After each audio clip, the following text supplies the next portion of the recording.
On today's show, Luka Doncic with an emotional return to Dallas. The Warriors with an absolutely horrific loss to the Spurs on a buzzer beater. The Nuggets get a much needed win, and the Suns are officially eliminated from playoff contention. It's all coming up right here at Locked On NBA Game Night. When that final buzzer rings, you know it's time for Locked On NBA Game Night. All the post-game reactions to every game across the league, every single night, with insights only the hosts at Locked On can provide. It's the true NBA fans' one stop for all the action. Every game, every night. It's Locked On NBA Game Night. Tipping off now. What is up, and welcome to another edition of Locked On NBA Game Night. Every game, every night. I'm your host, Jackson Gatlin, also host of Locked On Rockets right here on the Locked On Podcast Network. Your team every day. And joining me is my partner in crime, David Ramil, host of Locked On Heat. David, what did you see in the NBA last night? A lot of excitement. So many games with playoff implications, and a great game in Dallas and Luka's return there after so many seasons as a member of the Mavericks. And just can't wait to talk about basketball tonight. That's where we're going to start in just one moment. First, we want to thank you for making Locked On NBA Game Night your first listen each and every day, free and available wherever you listen to your podcasts or on YouTube. And that's where we got to go with there first. Luka with his big game. We got a 10-game slate. We're going to get into all the games on our show, of course, as we do each and every day. But we got to start out in Dallas, where it's only right to I'm gonna go out to Locked On Mavs for their reaction to this, only because they knew Luka for maybe just a little bit longer than the Locked On Lakers guys did. So let's go out to Locked On Mavs for their reaction to this game. That was absolutely a basketball game. Basketball was played, but man, not much on the basketball court mattered because everything around it was just so insane, bizarre. It was one of the weirdest experiences ever in a regular season NBA basketball game. Starting with the very beginning, Luka Doncic returns to face the Dallas Mavericks for the first time. He gets a video tribute, and he has tears in his eyes on the bench, standing up, emotional. It just brought back this idea that all of this was avoidable. That everything that has happened to the Dallas Mavericks, minus some of the injuries, could have been avoided if they just didn't trade Luka Doncic. And then the crowd came into it. The crowd was another big aspect of this. It was about 50-50, Lakers fans and Mavericks fans. However, it was 100% Luka Doncic fans, because anytime he touched the ball, they were cheering for him. Anytime he got a bucket, they were cheering for him. Anytime he was at the free throw line, the Fire Nico chants were screamed from the top of their lungs and in unison as well. It's the first time we've heard really coordinated Fire Nico chants in the AAC since the trade. It was a bizarre atmosphere that turned into one of the most unique basketball games that's ever been played in the NBA regular season, and just came down to Luka Doncic dominating the Mavericks the way we've seen him dominate so many teams before. And that's the player that they traded. They got AD. He still seems like he's not 100% right. The Lakers double-teamed him a lot, and so that held him back a lot. But still, this is an embodiment of this trade so far, this game right here. I want to talk about the AD stuff here in just a moment, David, but just looking at, obviously, the whole storyline behind this game, right? Luka's emotional return to Dallas, and they talked about this a lot on the ESPN broadcast. But I think some of the weight of this game was maybe taken off of Luka's shoulders by the fact that this wasn't actually the first time he played Dallas, right? He played against this team already. They came out to LA. He's seen all his old buddies. He's gone against this team already. And I know it's not the same weight as going back into the former building. They talked about it. This is his first time back in Dallas since he got traded, right? Hasn't been back to the city at all since then. Obviously, it's mid-season, so he's, dealing with his schedule with the Lakers, all that stuff. But it felt like Luka, for the amount of emotions running in that building and around this game in particular, handled himself pretty well, all things considered. Yeah, I think it speaks more to the ability of players to compartmentalize things that I don't think gets spoken about enough. Like when they're facing injury, or when they're facing maybe the end of their career, or in this case, an extremely emotional moment. And in that regard, I do disagree with you, though. I don't think it was the same apples and oranges here in terms of facing your teammates is one thing, but as players, you can kind of get over that a little bit more quickly. It's not just, I see this guy that I played with for a year or two, because, players move around so much, you kind of get used to and desensitized to it.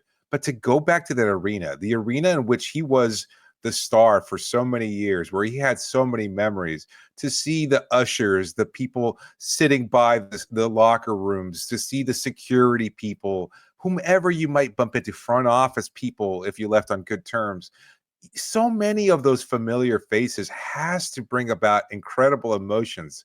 Not just also fans sitting courtside, the same people you used to see that used to warm up all the time, dap up and say hey to before a home game. Now you're on the opposing side of it. It brings something out that's completely different than facing your teammates, even ex-teammates in that scenario.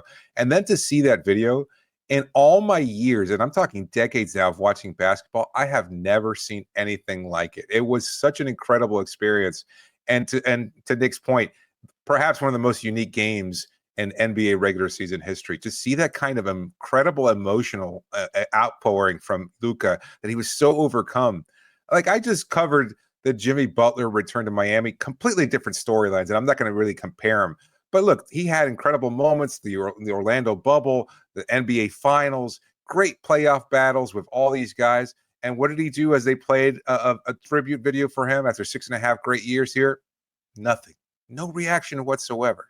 For Luka, though, this was the start of his career. This was where he became an MVP type player, where he carried his team to the NBA finals, all the different things that he'd gone through, and you could see it. There was the real joy that he felt during those years, and it all kind of hit him right away.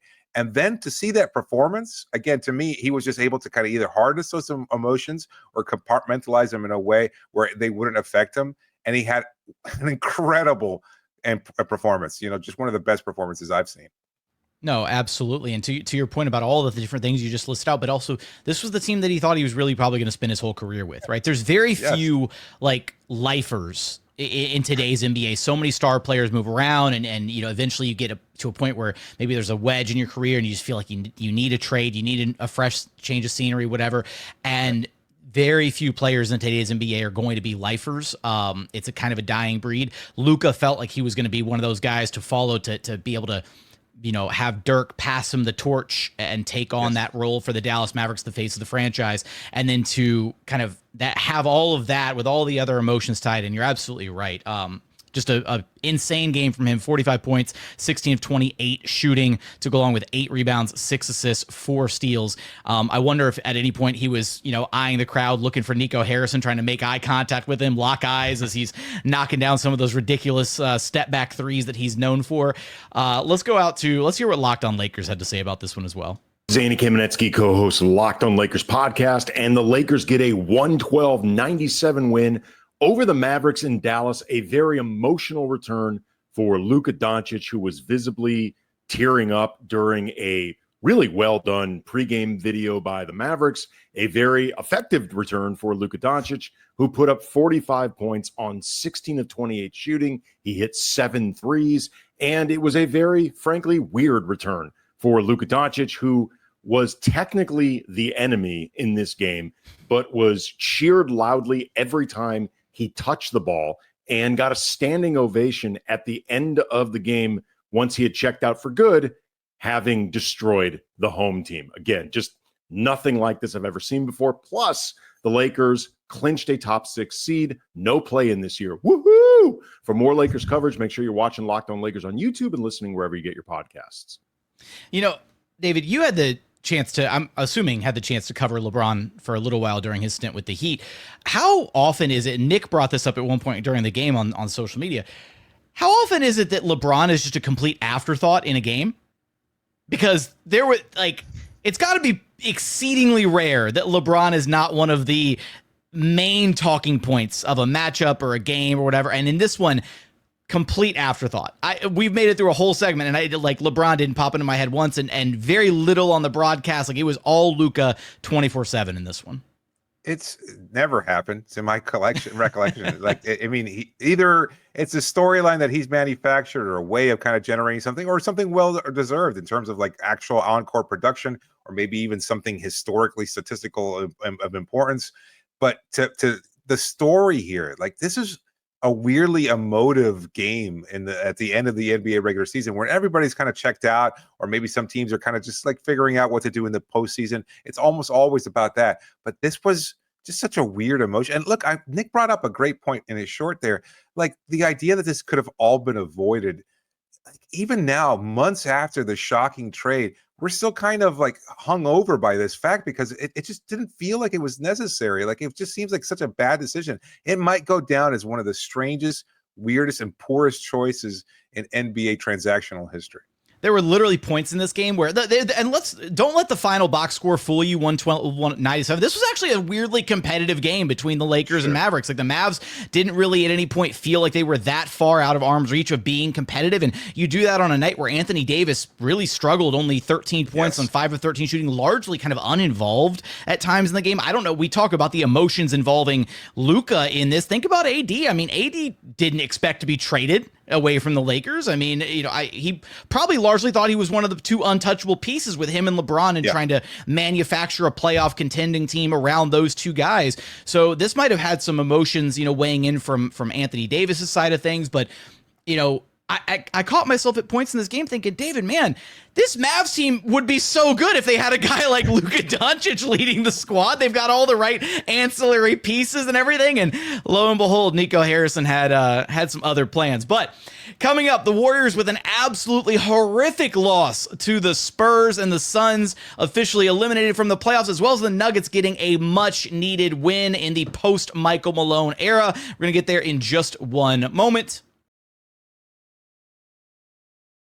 First, today's episode is brought to you by TurboTax. Look, Taxes was waiting and wondering and worrying if you were going to get any money back, and then waiting, wondering, and worrying some more. Now, Taxes is matching with a TurboTax expert who can do your taxes as soon as today. An expert who gives your taxes their undivided attention as they work on your return, while you get real-time updates on their progress so you can focus on your day. An expert who will find you every deduction possible and file every form, every investment, everything with 100% accuracy. Also, you can get the most money back guaranteed. No waiting, no wondering, no worries. Now this is Taxes. Get an expert now on TurboTax.com. Only available with TurboTax Live full service. Real-time updates only in iOS mobile app. See guarantee details at TurboTax.com/guarantees.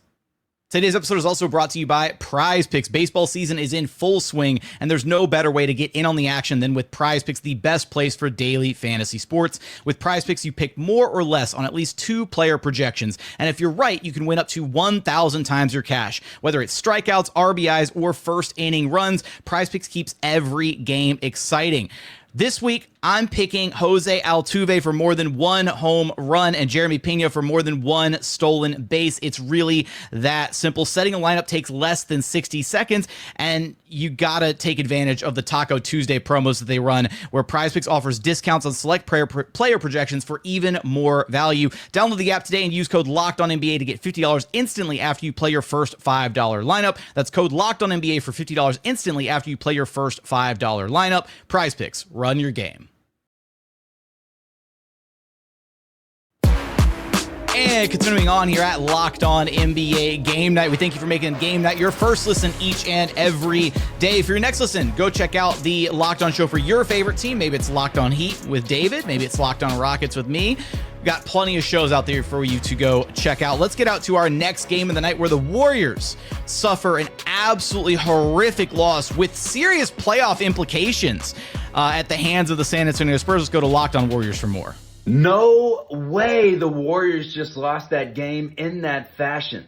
The former dub, Harrison Barnes, just ripped the Warriors' heart out and potentially caused them to play in the play-in tournament. Yes, this is how big of a game it was. It's neck and neck in the Western Conference. You cannot lose to the San Antonio Spurs, who the Warriors just beat by 40 points in San Antonio a week ago. Sure, this one was a back-to-back, but it was at Chase Center. The Dubs were pretty much fully healthy, aside from no Gary Payton and Quentin Post. But Steph Curry did his thing.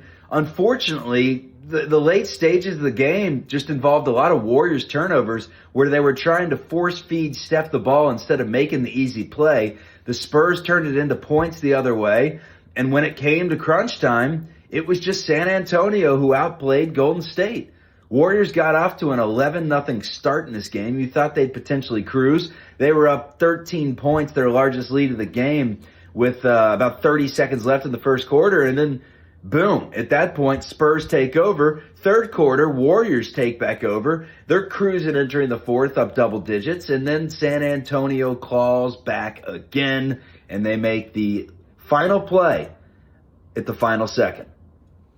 This was really tough loss for the Golden State Warriors here, David, who now fall back into that play-in tournament bracket out in the incredibly tightly packed Western Conference, where through 4 through 8 are still all separated by only a game and a half, I guess, technically, going all the way down to the Wolves and then all the way up to the Nuggets. But at one point earlier today, before these games started and we got through this 10-game slate, there were 4 teams that were all tied with identical records in that little, logjam of Western Conference playoff seeding.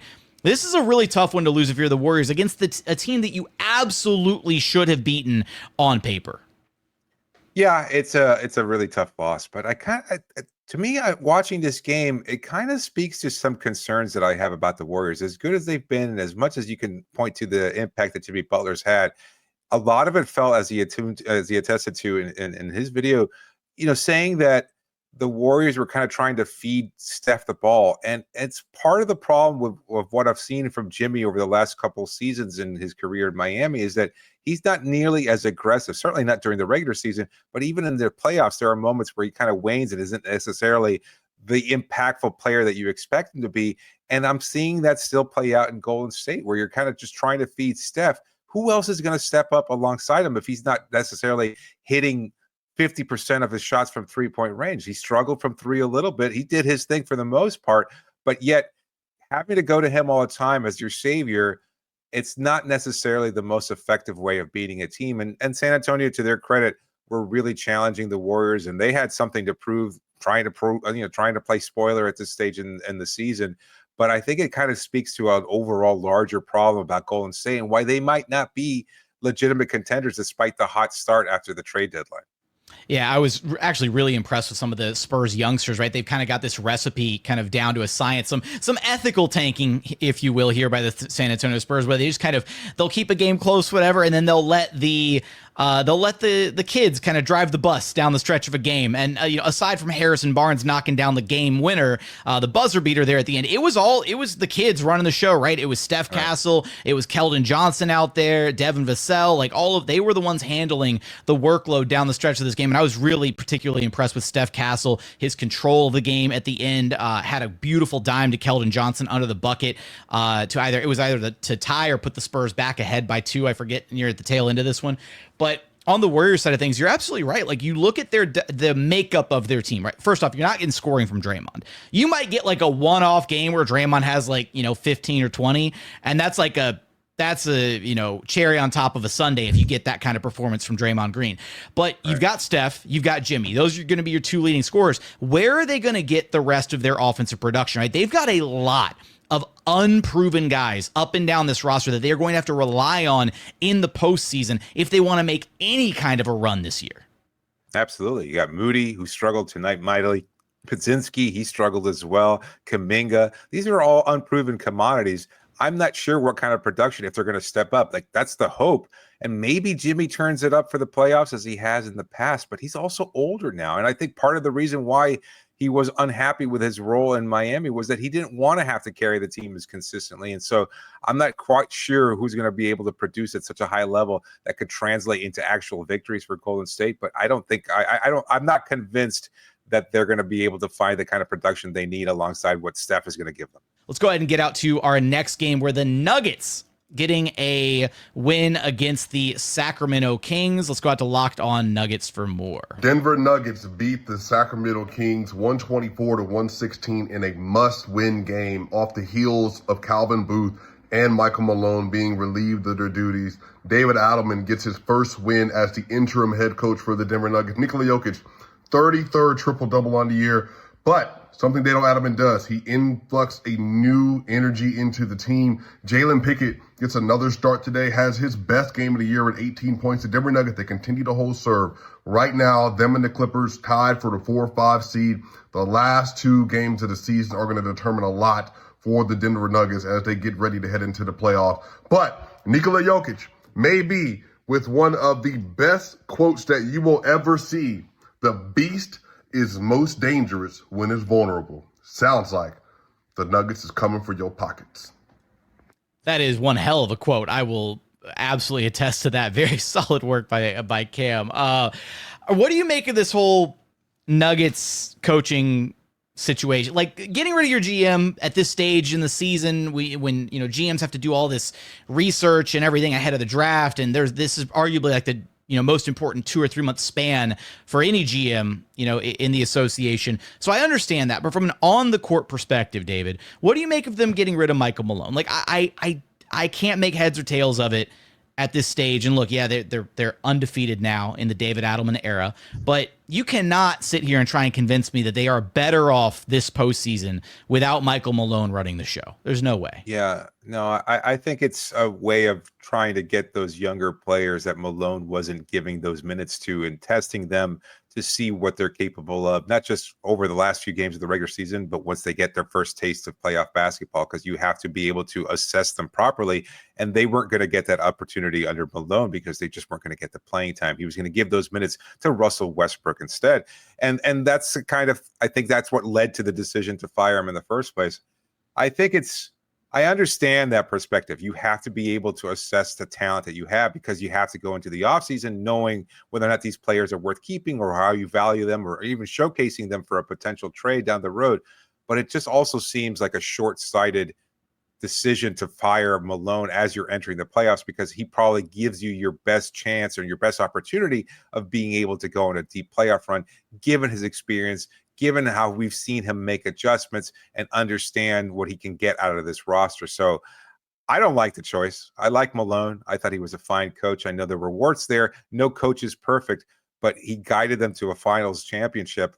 What else can you say? If you can't be satisfied with the job he's done over the last few years, including a championship, then I don't know what you're looking for in head coach. To get a spark now is a very, very short term. It's going to provide something different over the next couple of games, but I don't know that it's going to translate into the playoffs, and I don't know how it's going to translate beyond that to the next season. It's just too easy a decision to fire the coach when you can't overhaul the roster. I don't know what they're going to get out of this whole David Adelman running the ship thing, but maybe it looks better for them. Maybe they see a little bit of something that they weren't seeing with Michael Malone this postseason. Only time will tell, but there's not that much left of it. Only 2 games left in the regular season.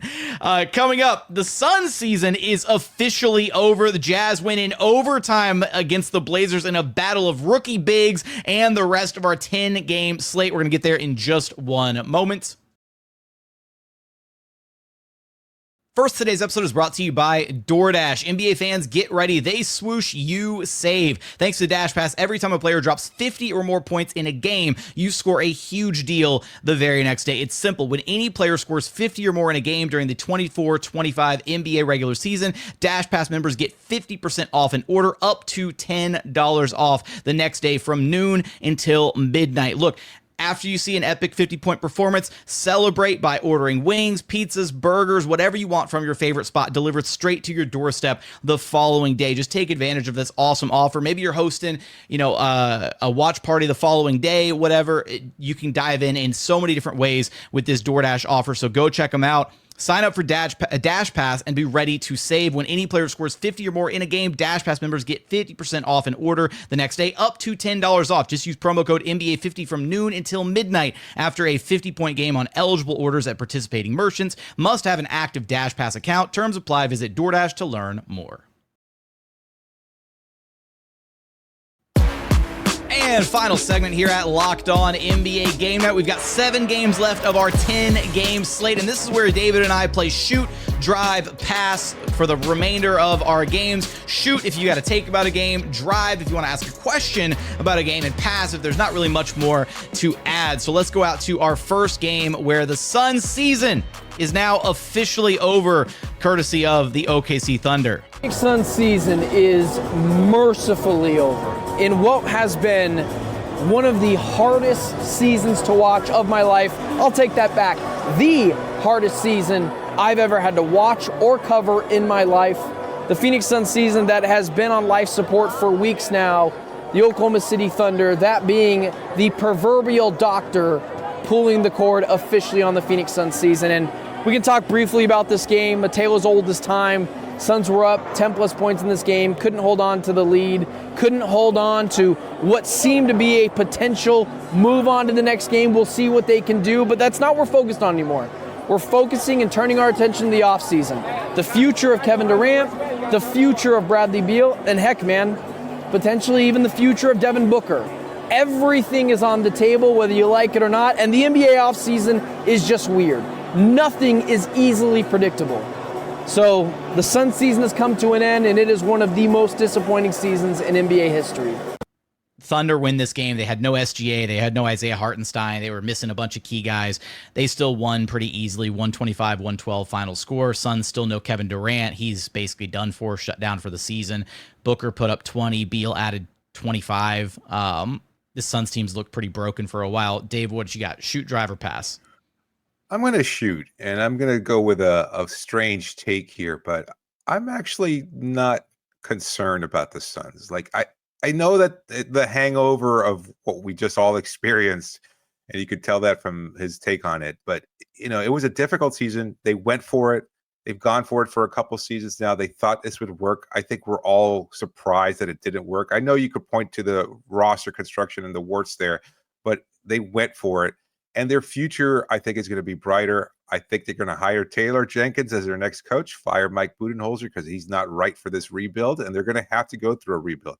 You trade Kevin Durant, you see what you might be able to get for Bradley Beal, you build around Book and whatever you get back in exchange for either Beal or KD or both, and you figure it out and let Jenkins do what he did in Memphis, and you kind of figure it out, and you build from there to the next era of Suns basketball. They tried, and they failed.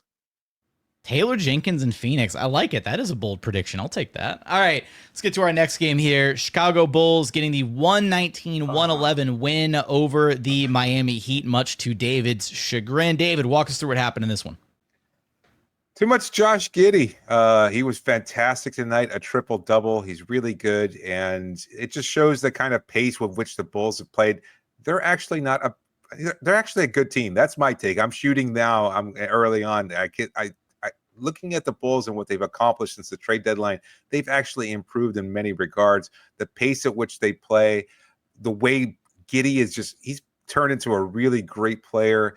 He was masterful tonight, and I think he's done a really good job playmaking, scoring, rebounding. He provides all this kind of size and length and everything else like that. The roster actually looks better now than it did when they had Zach LaVine. They find an identity, and they're actually a pretty decent team. On the Miami side of things, well, who cares? It doesn't really matter. They're locked into the 10th seed, and they're not going to do anything in the play-in tournament. And their season's effectively over. Let's get to our next game here on the slate, where the Utah Jazz get an overtime win in a battle of rookie big men. Let's go out to Locked On Jazz for more. Man, the Utah Jazz call flip was flipping awesome tonight. Kyle Filipowski, the 32nd pick of the NBA draft, going right up against Donovan Clingan, a top 10 pick, the 7th pick of the draft.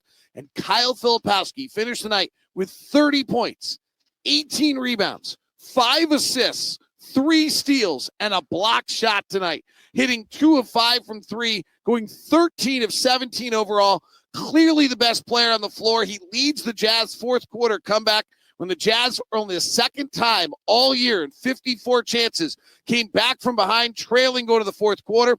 The Jazz beat the Portland Trailblazers in overtime tonight, 133-126. Filipowski was a monster in the fourth quarter, carrying the Jazz. It was Keontae George, who was having, quite honestly, a pretty miserable night. 4 of 14 with 6 turnovers, then answered with back-to-back high-level difficulty threes late to give the Jazz the win. They only got this win after Shaedon Sharpe missed 2 free throws late in the fourth, and Kamara missed a layup at the horn. The Jazz pull it off in front of the sold-out home crowd, 133-126, as Kyle Filipowski becomes the first ever Jazz rookie to have 30 points and 15 rebounds in a game. Can I drive on this one, David? Is that cool with you? Yes, absolutely. Who do you think is going to be the better big man in 5 years? Kyle Filipowski or Donovan Clingan? Clingan drafted obviously for his defense and his presence on the interior, and for what it's worth in this game in the battle of the bigs, he had 10 points, 9 boards in his 27 minutes, only a couple block shots. And Flip 30, 18, 5, 3, and 1. Better big in 5 years. Who you got? It depends on what your priorities are and what you're looking for. It's not the answer you're looking for, but I think Clingan is probably the better option in terms of he's going to be a player you can kind of fit in anywhere because of his defense, because of his ability on the defensive end, and on what he can provide as a rebounder and sometimes occasional scorer. So he's going to be more of a contributor or role player, but you're probably going to get higher end production from Filipowski that might not necessarily translate into anything meaningful. So again, I could see Klingon being part of a winning team, whereas Filipowski is probably going to put up big numbers in a team that continues to lose. So I guess you would probably say Filipowski because he'll be more productive, but Klingon's going to do more winning. Okay, I like that one. All right, let's get out to our next game here. We got the Toronto Raptors getting a complete blowout win against whatever is left of the Charlotte Hornets here, 126-96 across the board for the Raptors. They got a ton of production off of their bench. They had, 6 different guys scoring in double figures in this game, although quiet night for RJ Barrett with just 11 points in the starting lineup. Scotty Barnes, 17, 11, and 5. On the Hornets side of things, Nurkic led the way, or I apologize, did not lead the way. Nick Smith Jr. led the way with 28 points. Nurkic added 26 of his own, though. What you got on this one, David? Shoot, drive, or pass? Oh, I think I'll pass on this one. Not much to say about this game. You know what? I think we should have added the fourth option on this one: shoot, drive, pass, or spin. This should have been a tankathon spin game, honestly, with where these two teams are headed. Charlotte Hornets with the 3rd best odds in the NBA draft lottery. The Toronto Raptors with the 7th best odds. So let's go ahead and spin that wheel. See where these two teams land. We've got another choice coming up with Sixers Wizards too. You got to save that spin for that. Oh, we're gonna have to burn another spin on that one. Toronto Raptors fans are gonna like me for this one, as the Toronto Raptors actually jump up 5 spaces to the 2nd overall selection. Philadelphia jumps up 4 spots to number 1. Brooklyn jumps up 3 spots to number 3, and New Orleans stands pat at number 4. The Wizards fall, the Jazz fall, and the Hornets all fall down 5, 6, 7 in that order. So Toronto Raptors fans, you're welcome. I brought you some good juju after that one. Let's go to the West Coast for a minute here, where the Clippers getting a 134-117 win against the Houston Rockets. And this was a game that meant everything to the Clippers and staying out of the play-in tournament bracket in the Western Conference, and meant absolutely nothing to the Houston Rockets, who basically rested their entire lineup.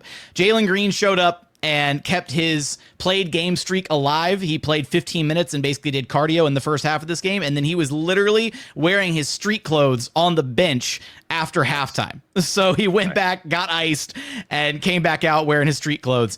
Rockets, reserves / G League squad put up a valiant fight. At one point, they cut it to single digits near the top of the 4th quarter, but too much James Harden, too much Kawhi Leonard. In this game, I gotta say, Kawhi Leonard looks absolutely fantastic. This is the best that I've seen him look in years. He's springy, he's got a bounce in his step, he looks engaged, he looks active, not really taking plays off, really. And this was, against a Rockets team that, was just kind of going over there and rolling over, and, they didn't care about this game. They've got the 2 seed all sewed up. They're all locked in place. They're valuing rest over anything else the rest of this season.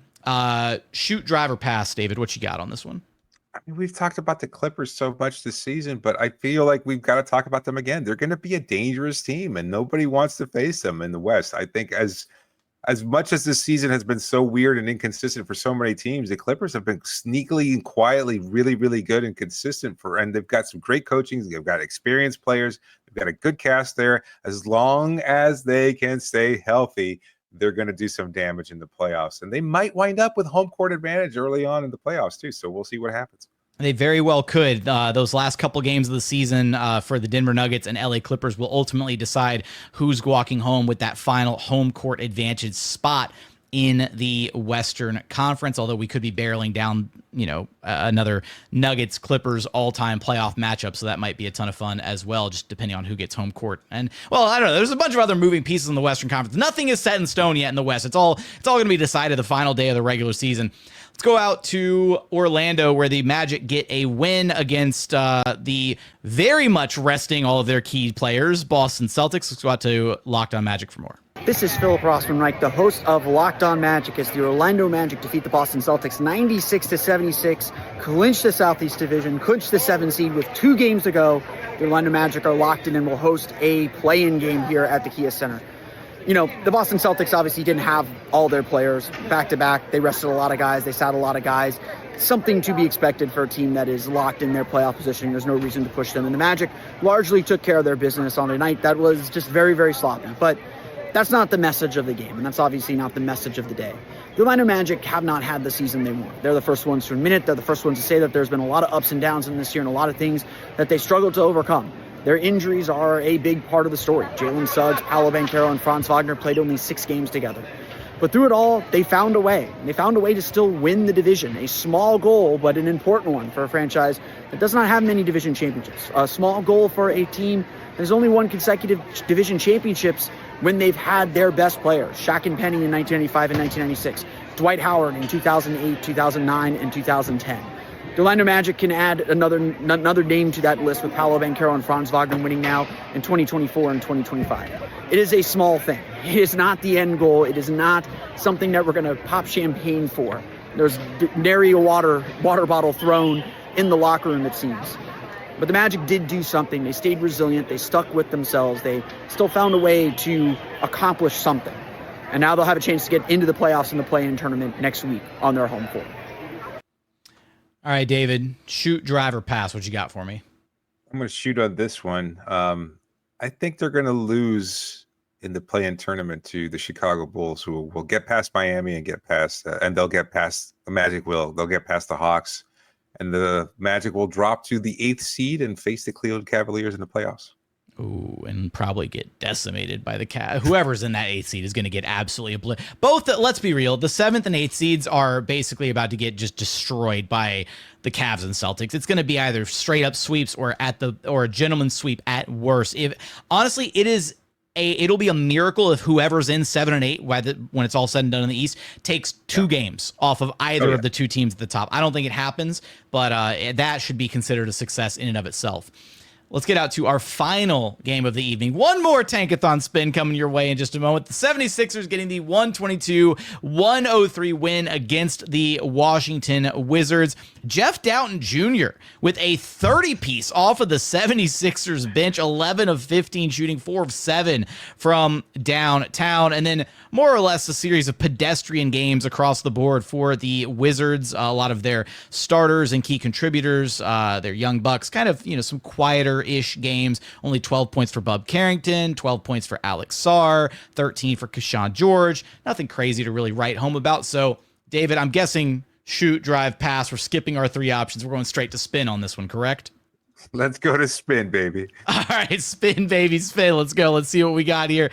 Come on, Wizards fans. I'm trying to get you guys the Cooper Flag sweepstakes. And woohoo! The Raptors are going to love me. Toronto jumps up again. Toronto jumps up to the number 1 overall pick. The Phoenix Suns pick jumps up to number 2, which conveys to the Houston Rockets. So no tampering, I promise. And then the New Orleans Pelicans pick jumps up 1 spot to number 3. Philly still keeps their pick at number 4. So it does not convey to the OKC Thunder. So Philly fans, you can at least be grateful for that. Wizards fans, I'm really sorry. I did not mean to drop you all the way to 5. But that's how the Tankathon cookie crumbles. We appreciate you guys for being here with us for our edition of Locked On NBA Game Night. 10 games all across this episode. For your next listen, go find the Locked On Show for your favorite team. Until then, we will catch you guys on our very next game night.